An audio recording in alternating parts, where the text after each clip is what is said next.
Hello students, I am Rajesh Sharma from Rajesh Sharma classes. Today we will study a topic in English grammar for the student of class 9th and 10th. तो आज बच्चों हम 9th और 10th के साथ topic लेकर आए हैं ओमिशन का। ओमिशन जो बोर्ड क्लासेस में जो है सबसे डिफिकल्ट जो है चैप्टर होता है, टॉपिक होता है ओमिशन और उसके साथ साथ एडिटिंग। 100% ओमिशन और एडिटिंग का जो है आपके पास 100% उसका क्वेश्चन आता है और वो बच्चों के लिए काफी जो है अनईजी होता है, उसको करने में बहुत ज्यादा डिफिकल्टी होती है। So today we are going to start a topic of omission. तो first of all we have to do the rules of the omission. तो these are the rules of the omission. तो जितने भी आपके जो मैं आज रूल्स कराऊंगा इसको सब मैंने खुद सेल्फ जो है इसको फ्रेम किए हैं, बिकॉज इन द ओमिशन और editing there is no rule in the books of omissions and editing in the grammatical books. तो यहां पर हम सबसे पहले हमें यह पता लगना चाहिए what is omission. Then what is the meaning of omission? The meaning of omission, okay, that is providing any missing word. Means in the sentence, if the word is missing, you have to add that word in the sentence. That is your omission. यानी कि किसी भी sentence के अंदर अगर कोई word miss है और आपको वो वर्ड उसमें ऐड करना है, That is your omission. तो omission के अंदर मिसिंग वर्ड होता है, उस सेंटेंस के अंदर वो वर्ड मिस होता है कहीं पे भी, चाहे वो हेल्पिंग वर्ब हो सकती है in the form of helping form, in the form of verbs, in the form of tense, in the form of preposition, in the form of connector, in the form of conjunction. ये किसी भी form में वो आपको मिल सकता है। तो आप उस मिसिंग वर्ड को जब आप फिल करते हो या उसकी जगह लिखते हो, वो आपका ओमिशन होता है। Now we come to the editing. अब एडिटिंग में क्या डिफरेंस है? What is the difference between editing and omission? तो एडिटिंग में क्या डिफरेंस होता है? एडिटिंग के अंदर in the sentence there is a wrong word is there is a error in that sentence. तो यानी कि सेंटेंस के अंदर कोई भी एक इनकरेक्ट वर्ड लिखा होता है, you have to correct that word, उस एरर को आपको ठीक करना होता है, वो आपका होता है एडिटिंग। तो यहां पर that is the difference between of your omission and editing. तो आज हम जो है रूल्स करेंगे ओमिशन के। Now we come to the rule number 1। तो it's means what your rule number 1 says. Rule number 1 क्या कहता है? रूल नंबर 1 बोलता है इन द सुपरलेटिव डिग्री, जो आप पढ़ते आए हो superlative degree, it's means your degrees of adjective. तो यानी कि in superlative degree in the sentence there is a most is there, est is there before the superlative degree, you have to use the। तो आप check कर सकते हैं superlative degree जहां पे मोस्ट est यानी कि आपका एग्जांपल दिया है hottest, best, most intelligent. So it means before superlative degree you have to use the. This is your rule number 1. तो यहां पर superlative में आप जो है उससे पहले the का यूज करते हो। तो it means the is the missing word. This is the article and this is the missing word in the sentence. You can check with the given example also. Ram is most intelligent person. तो यहां पर आप देख पा रहे हो कि राम जो है एक बहुत ज्यादा इंटेलिजेंट, होशियार जो है आदमी है।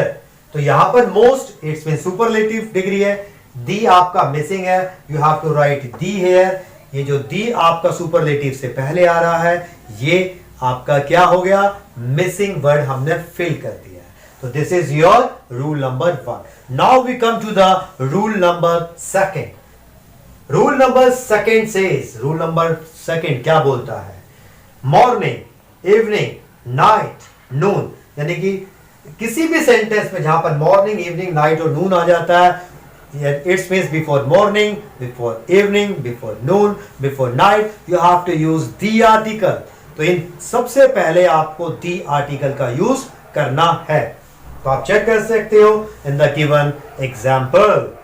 I usually work in morning. तो यहाँ पर the missing था, तो मैंने यहाँ पर the mention कर दिया है. तो it means यहाँ पर मॉर्निंग से पहले you have to write the article. तो ये आपका रूल नंबर 2 क्या बोलता है. यहाँ पर मॉर्निंग, इवनिंग, नाइट और नून आता है, उससे पहले आपको दी मिलेगा. दी से पहले आप चेक कर सकते हो here in is the preposition is also there. तो प्रीपोजिशन और मॉर्निंग के बीच में you have to write the. You have to write between in preposition and morning you have to write the. इन दोनों के बीच में आपको दी लिखना है. Now we come to the rule number 3. आप you can check with the circle. तो यहां पर जो छोटा सर्कल है ये छोटी जगह के लिए है, जो बड़ा सर्कल है वो बड़ी जगह के लिए है. For the small place you have to use at and for the bigger place you have to use in. यानी कि यहां पर छोटी जगह सेंटेंस में लिखी हुई है उसके लिए आपको एट का यूज करना है, और जो बड़ी जगह है उसके लिए आपको इन का यूज करना है. तो you can check in the example also. In the example number 1, every year many people visit the temple of Kedarnath in Uttarakhand. Why we write in here? क्योंकि in यहाँ पर missing था, मैंने यहाँ पर in इसलिए लगाया because Uttarakhand is the state of the country. यानी कि इंडिया की जो है हमारी स्टेट है ये, तो बड़ी जगह है इसलिए in आ गया है. Now we come to the second example. You live at Jhajjar. तो झज्जर जो है it's name of a district that is in Haryana. तो हरियाणा के अंदर झज्जर है. It's a small town, small district is there, that's why we write here at. तो जो छोटी जगह होती है उससे पहले हम क्या करते हैं, एट प्रीपोजिशन का यूज करते हैं, और जो बड़ी जगह होती है वहां पर in preposition. Now we come to the rule number 4. Rule number 4 says when there is a two verbs, तो between two verbs you have to write to, TO. किसी भी सेंटेंस में जब टू वर्ब्स आ जाती हैं उस टू वर्ब्स के बीच में टू लगता है, TO. You can check here with given example. I am going by car. तो गोइंग ये आपकी फर्स्ट एक वर्ब हो गई है, और बाय ये आपकी सेकंड वर्ब हो गई है. दोनों वर्ब के बीच में आप क्या यूज कर रहे हो, टू. तो this is your rule number 4. Now we come to the rule number 5. 5 क्या बोलता है, how के बाद to आता है और उसके बाद first form of the verb. It means after how you have to write to, and after to there is a first form of the verb. अगर for example यहाँ पर आप चेक कर सकते हैं I know how to drive car. तो यहाँ पर आप इसकी सेकंड फॉर्म, थर्ड फॉर्म है. अगर जो है ड्रॉवन है यहाँ पर, तो आप उसको जो है किस में चेंज कर सकते हो, यहां पर ड्राइव में. तो you have to use first form after the to. तो हाउ के बाद यहां टू लग रहा है और ये first form of the verb drive है. तो this is your rule number 4. Now 5 is also completed. Now we come to the rule number 6. 6 rule क्या बोलता है, अगर सेंटेंस में लॉट्स या अलॉट है उसके साथ आपको ऑफ प्रीपोजिशन का यूज करना है. ऑफ प्रीपोजिशन के बाद आपको नाउन मिलेगा. तो now we can check the example. Given example, there are lots of places to explore in the world. Explore means here yes to discover, to wondering यानी कि घूमना. तो यहां पर बहुत सारी ऐसी जगह है जहां पर दुनिया में आप घूम सकते हो, एक्सप्लोर कर सकते हो. हमें क्या चेक करना है, लॉट्स के बाद ऑफ प्रीपोजिशन. तो ये मिसिंग मिलेगा. लॉट्स अगर आता है और लॉट आता है आपको ऑफ प्रीपोजिशन लिखना है. Now we come to the rule number 7. Very important rule. 1 each, none, any. जहां पर भी 1 ईच, नन और एनी आता है you have to use of. You have to use of preposition. तो यहां पर आप चेक कर सकते हो in the given example. One of the most important thing is that you can check here. यहाँ पर 1 है. After 1 what is this? Off. Off के बाद the भी लगा हुआ है, the article. तो दिस इज योर एग्जाम्पल और रूल नंबर 7, जहां पर ईच, वन, नन, एनी होता है, उसके बाद ऑफ प्रीपोजिशन का यूज होता है. Now we come to the rule number 8. In the rule number 8, all the nouns, noun 1, noun 2, noun 3, noun 4 and noun 5. So it means before noun 5 you have to use and. This is your rule number 8 says. And you can check with the given example. I have English, Maths, Hindi, GK and Sanskrit book. तो आप यहाँ पर check कर सकते हो ये जितने भी नाउन हैं लास्ट नाउन से पहले and लगा हुआ है और it's a singular noun, that's why we have to write here book, don't write books there. Now we come to the rule number 9. It is very important rule, क्योंकि इस rule का 100% एक क्वेश्चन जो है या एक sentence 100% it will come in your omission or it will come in your board exam. तो यहाँ पर 3 prepositions है at, on और in. ये तीनों का use 3 of the preposition we have to use with the time. तो हम इसको चेक करते हैं फर्स्ट एग्जांपल के साथ. I have many class at 10 a.m. Why we write here at? Because time is mentioned. तो जहां पर टाइम मेंशन होता है 7 o'clock, 8 o'clock, 10 o'clock, 10 a.m, p.m. जहां पे भी टाइम मेंशन हो जाए आंख बंद करके at लगाना है आपको. Is that clear? Now we come to the example number 2. तो second example क्या बोल रहा है? I have my classes in May. तो इट्स मीन्स अगर किसी भी सेंटेंस में मंथ या ईयर आपको मेंशन हो जाए, जैसे यहां पर क्या है नेम ऑफ द मंथ है मे, तो with May you have to use in. तो जहां पे भी महीने का नाम या साल का नाम लिखा हुआ मिल जाए आपको इन प्रीपोजिशन जो है आंख बंद करके उससे पहले यूज करना है. अब आपका ऑन बच गया. On preposition we have to use with the date, जैसे कि 2nd, 22nd, 10th, आपका जो है यहां पर 7th दिसंबर. तो जो भी आपका जो डेट अगर मेंशन है तो with the date you have to use on. तो डेट से पहले आप क्या यूज करोगे? On. This is your 9th example. Now we come to the last example, rule number 10. Subject है, it's a structure of the sentence.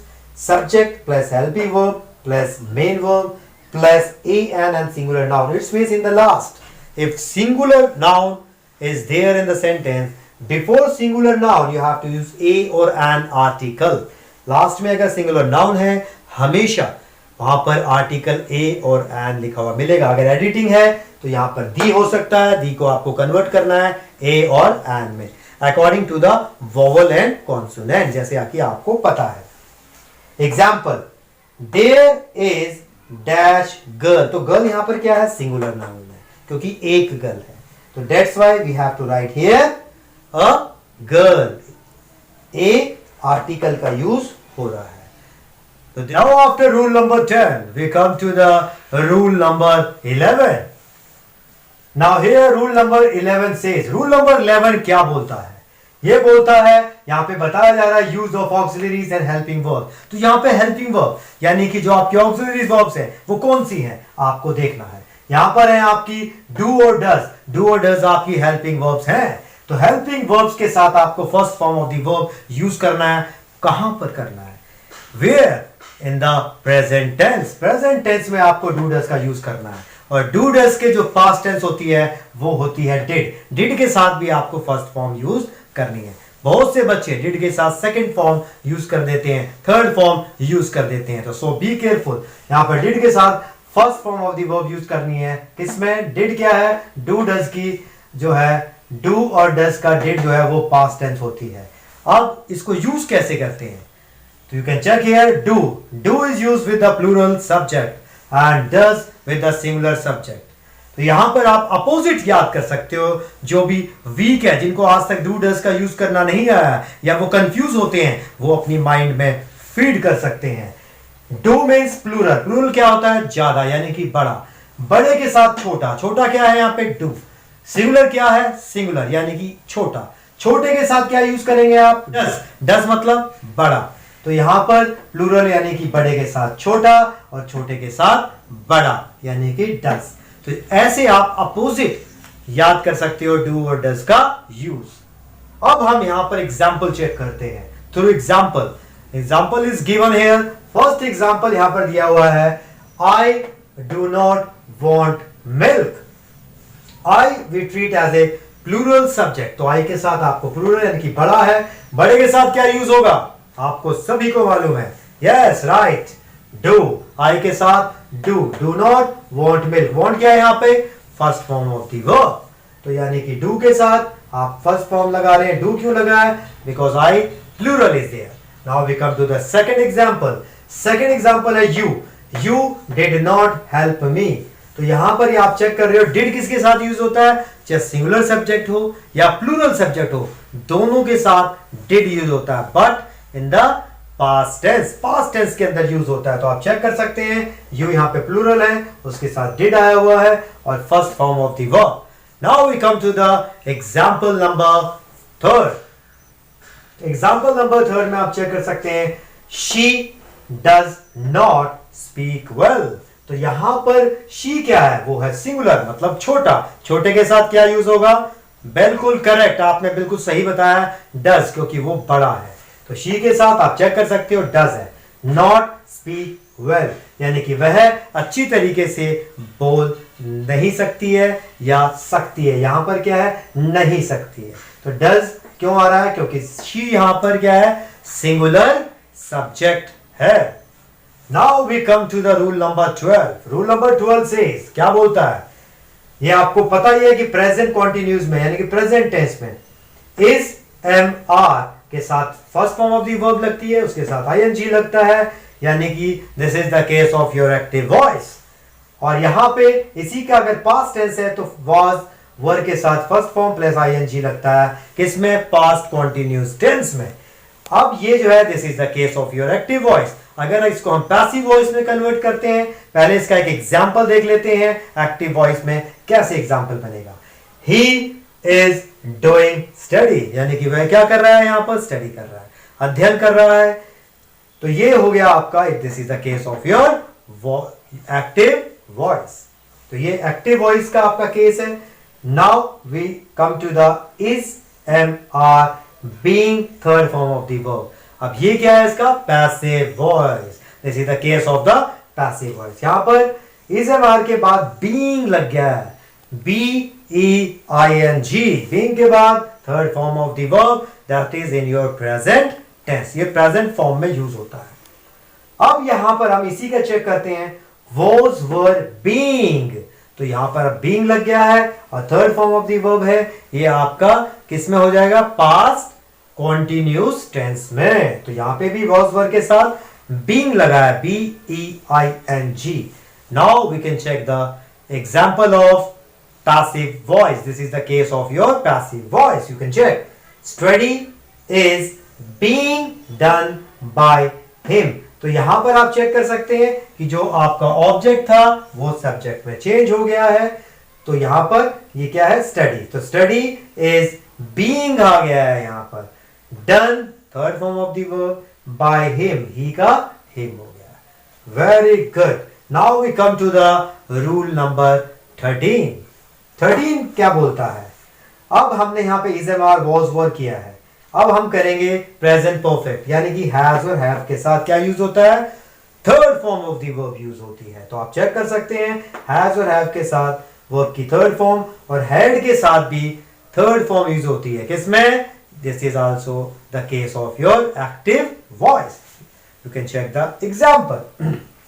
देखें, I have bought a car. तो यहां पर हैव के साथ क्या लगा हुआ है, चेक कर सकते हैं, third form of the verb. तो ये आपका एक्टिव वॉइस है, यानी कि this is the case of your active voice. You can check here in the passive form. Passive में ये चेंज कैसे हो जाएगा, has, have, been, then third form of the verb. तो यहां पर बीन लग गया है, हैज और हैव के साथ बीन लगा है, सेम हैड के साथ भी बीन ही लगेगा। You can check here, had plus been plus third form of the verb. So you can check here with example. Give an example.